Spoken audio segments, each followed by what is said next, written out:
divisive statements, and unhinged claims about the future of America. But let's break it down. Donald Trump took the stage once again, and as expected, he brought with him the same tired grievances and familiar attacks. What started as typical Trump rhetoric soon spiraled into a mix of complaint. Trump boasted about his economic policies, particularly his tax cuts. Let's not forget the 2017 tax plan, which he continues to tout as a victory for the average American. But the truth, the wealthies. Trump boasted about his economic policies, particularly his tax cuts. Let's not forget the 2017 tax plan, which he continues to tout as a victory for the average American. But the truth, the wealthies reaped the greatest benefits, with corporations receiving huge breaks while the middle class saw far less impact. And while Trump promises to do it again, economists warn that further cuts could lead to ballooning deficits and fewer resources for vital programs like healthcare and education. As usual, no Trump rally would be complete without attacks on Vice President Kamala Harris. He mocked her debate performance and leadership. But here's the reality.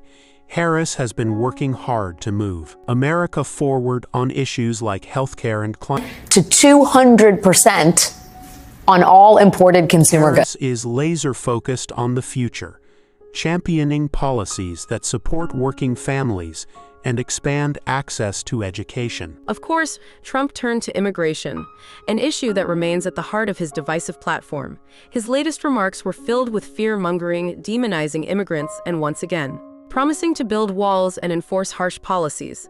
But let's not forget the consequences of his immigration agenda: family separations, refugee caps, and a broken system that left millions in limbo. Trump's anti-immigrant rhetoric only seeks to sow division, while offering no real solutions to reform a system that desperately needs it. With election season heating up, Trump's tone grows more aggressive as the polls come in.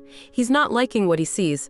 His numbers are slipping, particularly in key swing states. Pennsylvania, a battleground he desperately needs, is now leaning toward the Democrats.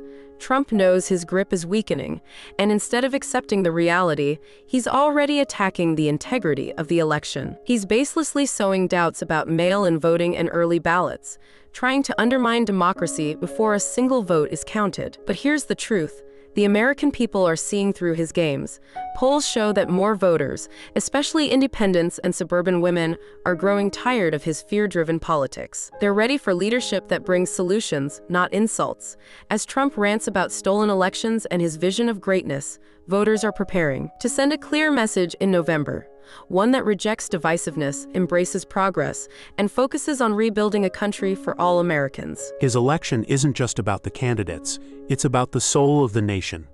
Are we going to keep looking backward, repeating the same grievances and hate-filled rhetoric? Or will we turn the page and look toward a future of unity, growth, and opportunity for all?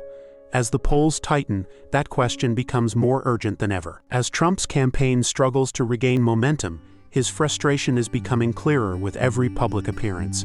His once powerful rhetoric, which captivated millions in 2016, now seems hollow, especially when contrasted with Vice President Kamala Harris' steady rise. Harris, with her poised leadership and focus on the future, continues to highlight the urgent needs of everyday Americans. Trump, however, seems stuck in a cycle of rehashing old talking points, desperately trying to regain his once dominant position in American politics. Trump's attacks on Harris have grown more personal and erratic as he tries to discredit her influence. But with every insult, his attempts seem more and more out of touch. Harris, a symbol of progress and inclusion, is focused on tackling real issues like healthcare reform and climate change, topics Trump continues to dismiss. As he lashes out, his political strategy is becoming clear: sow division, stoke fear, and ignore the real concerns of working families. But the more he talks, the clearer it becomes. Trump is losing his touch. His tough guy persona, once his greatest asset, now feels desperate as he flails against the shifting political landscape. As voters, especially in key swing states, begin to turn away, his words seem more like the outbursts of a man afraid of losing power rather than a leader ready to tackle the challenges ahead. And with Harris and the Democrats gaining ground, it's clear that the future of American leadership is shifting in a new direction, one Trump can no longer control.